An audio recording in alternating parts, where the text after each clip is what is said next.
എല്ലാവർക്കും നമസ്കാരം. ഈ വീഡിയോ ഗർഭിണികളായുള്ള സ്ത്രീകളുടെ അമ്മമാർക്കും അമ്മമ്മമാർക്കും വേണ്ടിയിട്ടുള്ളതാണ് കേട്ടോ.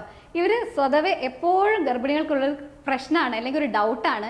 നമ്മൾ ഗർഭിണിയായിരിക്കുമ്പോൾ ചെരിഞ്ഞ് കിടക്കാൻ എല്ലാ ഡോക്ടേഴ്സും പറയും. നിങ്ങൾക്ക് എല്ലാവർക്കും അറിയാം ഇടതുവശത്തേക്ക് ചെരിഞ്ഞ് കിടക്കുന്നതാണ് നല്ലത്, രണ്ട് സൈഡിലും മാറി മാറി കിടക്കാന്നുള്ളത്. എന്നാൽ ഇടതുവശത്ത് റൈറ്റിലേക്ക് തിരിയുന്ന സമയത്ത് നമ്മൾ എഴുന്നേറ്റ് ഇരുന്ന് ചെരിയേണ്ട ആവശ്യമുണ്ടോ? ഇങ്ങനെ തന്നെ ചെയ്യണം എന്ന് പറഞ്ഞ് ഗ്രാൻഡ് മദർ നിർബന്ധിക്കുന്നു, അല്ലെങ്കിൽ കുട്ടിയുടെ പൊക്കിൾ കൊടി ചുറ്റി വരും എന്നൊക്കെ പറയുന്നു എന്നുള്ളത് വളരെ സാധാരണയായിട്ട് എല്ലാവരും പറയുന്നതാണ്. ഇത് വളരെ തെറ്റായ ഒരു ധാരണയാണ്. ഇതിന് യാതൊരുവിധ സയൻറ്റിഫിക് ബേസും ഇല്ല. നമുക്ക് നേരെ തന്നെ കംഫർട്ടബിൾ ആയിട്ടുള്ള രീതിയിൽ മലർന്നുകൊണ്ട് ചെരിയുന്നതിന് യാതൊരു കുഴപ്പമില്ല.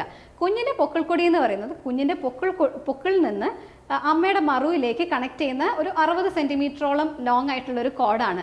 ഇത് കുഞ്ഞ് വയറിൻ്റെ ഉള്ളിൽ നിന്ന് പല രീതിയിലുള്ള മൂവ്മെൻറ്റ്സ് ഉണ്ടാകുമ്പോഴും കുഞ്ഞ് തിരിഞ്ഞ് വരുമ്പോഴൊക്കെ പൊക്കിൾക്കൊടി ചിലപ്പോൾ ചുറ്റി വരാം. ഇത് അമ്മയുടെ പൊസിഷനായിട്ടോ അല്ലെങ്കിൽ അമ്മയുടെ ആക്ടിവിറ്റി ആയിട്ടോ യാതൊരു ബന്ധവും ഇല്ലാത്തൊരു കാര്യമാണ്. ഇനി അഥവാ പൊക്കിൾക്കൊടി ചുറ്റിയിട്ടുണ്ടെന്നുണ്ടെങ്കിൽ അധികം ടെൻഷൻ ആവേണ്ട കാര്യമൊന്നുമില്ല. അത് നമുക്ക് ഡെലിവറി സമയത്ത് എന്തെങ്കിലും കോംപ്ലിക്കേഷൻസ് അതുകൊണ്ട് വരുന്നുണ്ടോ എന്നുള്ളത് മോണിറ്റർ ചെയ്താൽ മാത്രം മതി. സോ ഇനി ആരെയും എണീറ്റ് ഇരുന്ന് ചെരിയണം എന്ന് പറഞ്ഞ് കഷ്ടപ്പെടുത്തരുത്. ഗർഭിണികൾ അവർക്ക് കംഫർട്ടബിൾ ആയിട്ടുള്ള രീതിയിൽ ചെരിഞ്ഞ് കിടക്കുന്നതും അത് നേരെ മലർന്ന് ഓപ്പോസിറ്റ് സൈഡിലേക്ക് ചെരിയുന്നതുകൊണ്ട് യാതൊരു പ്രശ്നവുമില്ല. Thank you.